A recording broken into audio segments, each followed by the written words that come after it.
Hey, it's First Frontier Forward. Rob Z with you, and I have Tim and April Kretchman with me with Action Driven Education. Hey, thank you so much for being with us today. Thank you for having us, Rob. Absolutely. So, you're from Meyersdale, Pennsylvania, and you created this platform, Action Driven Education. People can check it out at actiondriveneducation.com. Right off the bat, let's talk about what it is, who it's for, and what it does, and we can dive deeper. And our goal with Action Driven Education is to try to empower children with disabilities to be able to overcome those disabilities so that they can be successful in their classrooms at school while learning or demonstrating their learning or just in general trying to learn something new.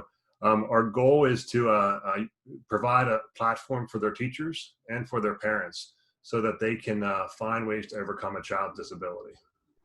And as far as like just on a personal level, where did the inspiration from this come from? I love these kind of stories, right? Because you're from the First Frontier Forward area, you're from Meyersdale, and it's amazing to know that you're creating this on your own and doing this thing out of a passion and a love for wanting to help kids. So where does the passion come for it? Where did all the creativity and the drive come from to create this? Well, I started my career as a special education teacher and spent 22 years in the business of education. My wife, April, is a math teacher down the road here in Rockwood. And together, our experiences in education show that we needed some solutions for what to do for children that were struggling to learn. So the idea was basically to try to put together what we knew to do into a platform that can be shared out there. We aren't interested in being the heroes or anything like that. We're really interested in empowering others. So by finding a platform or online methodology, we knew that it could be spread across to other teachers all the way across the United States without us having to be there. So we don't want to have to be the people that come in and give the solutions. We want to empower people to develop their own solutions. So actually, online and stretching beyond our four walls and even our county, and through the online methodology was perfect. It makes so much sense. I'm going to share the site here so people can check it out, actiondriveneducation.com. It makes so much sense, right? Because if you only have one person to go into one classroom at a time, the bandwidth is very short to spread this message and to get people to actually use it and understand how to use it and implement it into their classrooms. But when you have it as an online source, it kind of changes the game where any school, any teacher can jump onto this platform and use it and implement it in a much quicker fashion, which I mean, that's obviously what the internet is there for, to connect us and to help us learn Right. better ways of learning faster and being more effective. So as we check out the website, once again, actiondriveneducation.com, if somebody wants to go here and check it out, they can. One of the parts you really wanted to highlight was the ACAMODs. Talk a little bit about Right. this section, what that's all about. So the word ACAMOD is actually an abbreviation for the terminology of accommodation and modification. And what our ACAMODs are is a detailed implementation guide of sorts for how to support a child past their disability. We have hundreds of accommodations and modifications, which again, we call ACAMODs, and they're in there in alignment to student needs. So the idea is that by creating this, I guess you'd call it like a cookbook of sorts, that a user would come in and enter information in about a child, and our system will help to generate ideas for how to help overcome that need. Very cool. I'm just going through like Yeah. the ACAMOD section, showing some slides, what it A actually little looks like. demo there of how it works, and what the people do is there, as you can see in that slide right there, they select their needs for their child. If they want to learn a little more about it, they click on it and it gives them a description of the need. And then on the next screen, it gives them the opportunity to kind of prioritize that. Mm. So that we, using our algorithms we've developed, we take this child's strengths, their needs, and the intensity of both, and then it produces a form that gives suggestions or ideas for how to overcome the disability then. So it's like, there's nothing worse than trying to solve a problem from a blank slate. So what we're trying to do is make it that the slate's not blank, so that you're automatically in a situation where you're presented with multiple solutions that you can kind of mull around and decide which one might work for best for the child. I think this is amazing, right? Because this is like the evolution of education and of making sure that everybody in the school is on the same page. And you and I talked about this before we did this interview of like children with disabilities would kind of be separated from the rest of the school and kind of put in Yeah. their own section, and now bringing the whole school together and breaking down those walls. That's so important for Right. everybody involved. So Yeah. was that kind of a part of your vision with this platform, to make sure everybody's on the same page? Oh, absolutely. I always like to tell the story that my great grandmother was a special education teacher, and she told me stories of teaching her children in the basement of a schoolhouse beside the boiler room. And it's fantastic to think that we've come from that to a place now where we're trying to find ways to make the general classroom accessible to every child. Our education system, as it stands right now, is kind of designed in the one size fits all factory model mentality. Mm-hmm. And what ACOMODs do is they find ways to say why that system maybe needs to be tweaked a little bit. And it provides that tweak. How can we just change that a little bit to make it meet the needs of this child? It makes perfect sense. Could you walk through maybe a little bit of like an example of an ACOMOD, so people can maybe understand that in more of a practical sense? I'm going to throw up some Sure. slides while you're going through that. We can Sure, show them. absolutely. So as you saw there before when you were flipping through those, the demo there, Mm-hmm. the first thing that we ask the user to do is to tell us about the child with their strengths and their needs, and then tell us a degree. After that, what happens is multiple solutions, usually in the neighborhood of, 10 to 15 in each category of learning pop up. And when I say category of learning, what I mean is we consider the behavioral challenges, learning challenges, the way the curriculum may need to be tweaked, and then assessment challenges. So we talk about a child and how maybe their need is affecting their learning, or how their need is affecting their ability to demonstrate their learning through an assessment. And the ACOMODs then that we provide, as here, for example, give that starting point. So if the user wants to learn more about it, they click on it and they get a detailed description telling you more about it. So this example, for example here, is the idea of a child maybe that's struggling with a writing disability, and perhaps they're sitting in a somewhat traditional social studies classroom, but because they're struggling with a writing disability, they're having a hard time taking notes, and they're not getting good grades in the class really because of their writing disability. So can we find a way to overcome that writing disability? And one way to do that would be to give the kid a complete copy of notes that they can sit in class and actively highlight as the teacher's talking about, so they're not trying to write during learning. A second one, which I also think I sent to you, is the idea where you can give a kid a guided note. And a guided note is different than a complete set of notes in the sense that it's a fill in the blank type of a thing, where the majority of the sentence is filled out, is written for the child, but they fill in a space or two. The idea of like, this is a big point, so I'll fill that space in. So it still uses a little bit of writing, but not near as much as starting again from a blank piece of paper. Mm-hmm. And then maybe that same disability is affecting the child during assessment. So perhaps you would allow the child, maybe if it's an essay test or a fill in the blank type of a test, to respond orally versus having to write that down. That would be an example of an assessment ACOMOD, like the other one that I sent you. There you go. That's the idea, is to say, so that the child can demonstrate what they learned instead of having to write. Just tell me what you learned. Let's talk about it instead of having to write it down. So again, it doesn't change learning necessarily. It just changes the fact that I've worked around my disability. We've made a tweak to make it that I can get around my disability. So these ACOMODs, our system contains hundreds of them. And then our algorithm, given the input that the teacher gives us or the parent gives us, we give them ideas for how to overcome that challenge. That's genius, man. And I think like this is huge because we learn in so many different ways, right? So I mean, you don't learn the same way that I do, and I don't learn the way that somebody else does. And I think I heard the stat once that like only 20% of the population, really only 20% learns the way they actually teach school. Right. That's like 20% of the kids actually learn that way. So when you Right. create something like this where it's throwing in modifications so you can learn the way that you were your brain is designed to learn, how Right. that might be for yourself, this kind of steps in and is able to help out. So when you're talking about, I mean, obviously this is helping out kids with disabilities. Can this help out with any kind of student?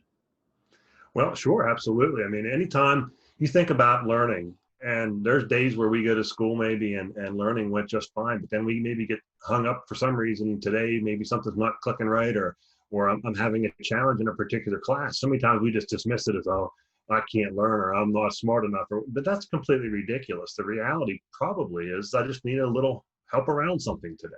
Yeah. Maybe I have an emotional need today, and a little help around that would be just spot on for today. But yes, absolutely. Any child with that any time shows a need, a learning need, Acamods are designed to help them around. And as far as the teachers go and the school districts that are using this platform, Mhm.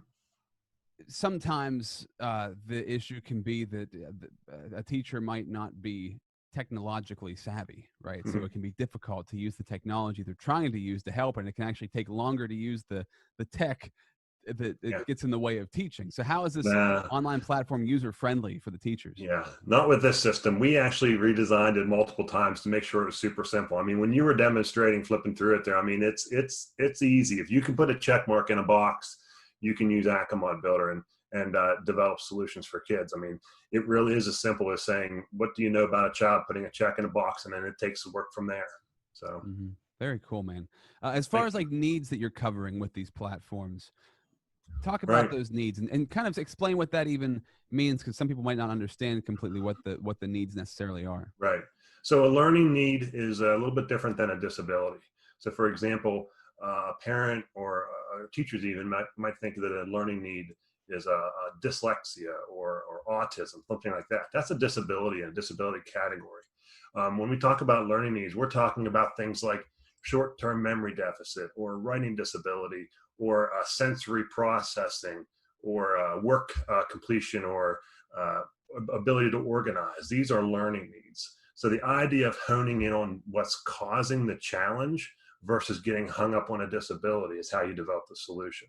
And that's how we've organized it. So if you see a child sitting in a classroom, for example, that's impulsive, impulsivity is one of our needs. So if the child's demonstrating the need for impulsivity, then there's ways to help around that versus just saying, all the kids just scattered everywhere. Well, let's talk about how we can fix that. Let's talk about what the real problem is here. Okay, Yeah, it's not that necessarily like challenge. it's not like they have ADHD and they need to be put on Adderall. There's Right. actually a ADHD is the diagnosis, but yeah, the demonstration of impulsivity is how you handle the need. Um, that's genius. Yeah. and we're working with teachers all across the states to develop these needs and the accommodations and modifications that go along with it. So one of the things we're trying to do again from here in Meyersdale, Somerset County, is we're not just limited to the people that we have that we can walk down the street and talk to. We're through the technology also able to access resources from all across the United States to help us guide and develop the system. You know, I honestly think when you talk about the internet, people talk about it doing so much damage, but it's all in how you use it. And when Yeah. you're using it the way you designed it, obviously, this is a way to change the education system from the outside almost. It's like, hey, this is a plug-in.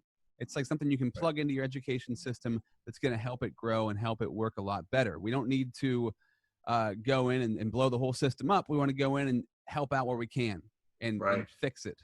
You know, Yeah, that's a good point, Rob. I'm glad you mentioned that because so many times you think about the idea of trying to get every child to find success in the general classroom. You think that that means you have to throw everything out and start all over. It really doesn't boil down to that. Teaching is an art that can be tweaked a little bit, that can work then for every child. I mean, it really boils down to taking a look at what we have and figuring out what little element maybe isn't working right and making a tweak to that element. It's not necessary to throw everything out and start over. yeah. And I imagine if some teachers are watching this, or anybody working for a school is watching this, they're thinking, well, our budgets are already cut. We don't have all the money in the world. Is this thing affordable for us to use? What's your answer to that question?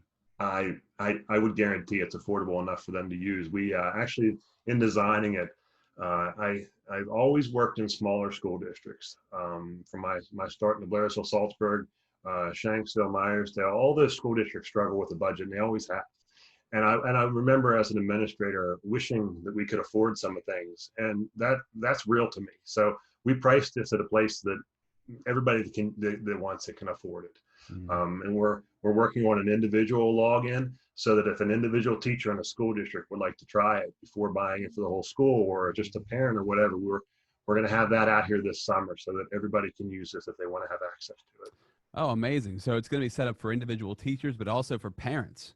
So Correct. it can kind of get into the system however it gets in, just so that Right. somebody's using it and finds that it works. And Right. Our goal is to empower children with disabilities, and children with disabilities have what's called an IEP or an individualized education program, and a parent is a part of that team. So we're trying to empower the child, and the best way you can empower the child is by empowering those around them. So yeah, parents, a member of that IEP team, they have a voice in the tweaks that should be made for their child's education. So we want to help empower them. Very cool, man. I love it. I think this is such a great idea. Very, very much needed. And obviously, school teachers and school districts in general are stressed for time. They're stressed for money. And there's like, when you can come in from the outside and put something in there like this, it's going to help them move children through the system faster, to learn the way that they're supposed to be learning, and to just speed up the process and not get in there and have to individually do it with each kid in each classroom. It's a no-brainer. Like, this makes perfect sense. Be able to Thank have you. like a platform that can squeeze right in there and help anybody wherever they're at. Right. Thank you. And just saying about how like learning needs impact students. For me personally, like growing up, like I'm a very visual learner, and I like to see somebody else do it. So that's like for me. So like, and some people don't learn that way. So Right. whenever you learn a way that you don't see happening in your school, I didn't even, I honestly, man, I don't think I learned how I learn until like far after college. It's Hmm. like Well, I was learning the wrong way for such a long time that I had to like right. relearn how I learn things. Well, one of the things that we have in our system, we talked about learning needs and strengths. One of the things that we ask for input is whether or not the child is perceived to be a auditory, visual, or kinesthetic learner. Mm. Because again, there's certain accommodations and modifications that can work better depending on which learning style you're demonstrating. So by telling us that, that goes into our algorithm, and then it returns accommodations or modifications that might be more likely to work for a kid that's a kinesthetic learner versus an auditory. So I guess that was me. I was a kinesthetic learner. Probably were. And The yeah, kinesthetic kids usually struggle in the traditional social studies classroom, or classroom where they're not getting their hands on things. yeah, makes perfect sense. It's so good. It's so simple too, right? I mean, it's not. My I guess my question for you is, building this platform, how difficult was this to put together? I guess your 22 years of experience obviously helped. But like putting it together, what were the struggles? What did you come up with that was roadblocks, and how did you get past that stuff? Because I think for anybody trying to create anything, like myself, I have my own business where I'm trying to create things to help people. You run into roadblocks, and you have to Yeah. find ways around them. What was that like for you? Well, I'll relate this to a story. When I was in high school, I was a hurdler. So it was kind of like the hurdles. I mean, there were multiple roadblocks, obviously putting together the content, and that continues to be one of our hurdles.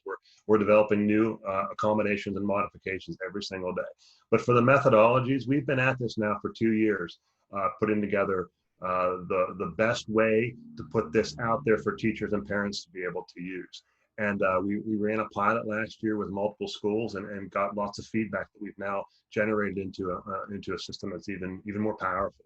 So developing something isn't easy. It's like the hurdles. You're going to hit some, and you're going to have some challenges, and you have to work your way around them. And we definitely have experienced that. But we have a lot of good people helping us along the way with the schools and the teachers we're working with. And I imagine the more schools, the more teachers, the more parents that get involved, the more feedback you get, the better this thing gets and the faster it grows. So it's Absolutely. important to get more people on board. Very amazing. All right. So I want to share the screen one more time just so people can find the website, actiondriveneducation.com. You can also go to Facebook, Action Driven Education, and on LinkedIn as well. Make sure you follow them on those platforms. What's the best way to reach out to you and get a hold of you if they have questions that they want to demo, those sorts of things? Well, they're on the website. There's multiple places where they can click to schedule a demo or ask us questions. Uh, if you hit on the ACMODs there, Right. It's right there on that and page. on that page, there's a place there where they can schedule a free tour, or there's a contact us tag, and all those types of things. That gives them the opportunity to, if they want to schedule a Zoom meeting, if they want to send us a form that they filled out. Also on our Facebook page, they can contact us through that, or LinkedIn, obviously connect up, and we can link up in LinkedIn and do some messaging there. Very cool. Awesome, man. I love it. And just, from the entrepreneur side of myself, I always have questions around that, because I think that a lot of people want to create something. They want to do something outside of their job that's like their passion or whatever that might be, or they want to add to the profession they're already in. What would you say to somebody who's trying to create something or who has an idea and they just don't exactly know how to get started? and they don't exactly know, because I think that's the hardest part is the first step of just like getting it off the ground. What would you say to somebody like that? I mean, boy, sometimes it takes a push. I mean, Mm-hmm. that's sometimes what it takes. But the other part is to recognize maybe the talents that you have and that you're using every single day, and not necessarily taking and actually bringing it to your mind that you have a talent. As a educator of children with disabilities, that's what I really worked hard to try to do, is to lift the talents of the individual up, and then put them in a place that they can use that to theirs and the world's advantage. To not be afraid to say, hey, I have something to offer here, and then find a way to offer it. Mm-hmm. Reach out for help. You're in this area, so there are a lot of great organizations, Startup Alleghenies, to name one, that are very, very supportive in this process. So always be willing to reach out for help, to folks like yourself that are always willing to support the local businesses. Yeah, I've told more than one person, I'm a teacher. I'm not a businessman. I learned some business through folks like Ben Franklin. April mentioned, the workforce folks. I mean, there's lots of help out there if you look. It's actually kind of amazing. I've heard a lot of people in the entrepreneur world say that they feel like they're alone, and I think, wow, just ask a question. You'll find resources and help. Yeah, I mean, you can be alone if you want to be, but Yeah. if you want to find the people, they're there. You're 100% right. There's tons of people out there trying to help. Like you said, Ben Franklin, SAPDC, Startup Alleghenies. It's amazing the amount of help they can give. And those they're all right here. I mean, right. Yeah. The guys that we're talking to. Yeah. Besides going to YouTube and being able to find anything you want to learn, and the online platforms that are out there. Yeah. Every tool is out there, but I agree 100%. And I think, and I imagine you would agree with this, because I always go back to, there's some things that you can do well that drain your energy. And there's some things that you can do well that give you energy. You've got to find the things that you enjoy doing, that you do well. And whenever you do them, they give you more energy to do more of it. If they drain your energy, it's probably not the right thing. If it just pumps you up and makes you want to continue, and it's usually something built around purpose, which is obviously what you guys are doing. That makes total sense. I agree 100%. You're spot on with that. Cool. Anything else you guys want to throw in before we sign off? No, I don't think so. I mean, I appreciate everything you guys are doing to help us get this word out. So that's great. That's you guys using your abilities to help us. So we appreciate that. Yeah, that's the point. It's cool. It's great to see too. So Tim, April, thank you so much for joining us. Thank you for having us. Thank you.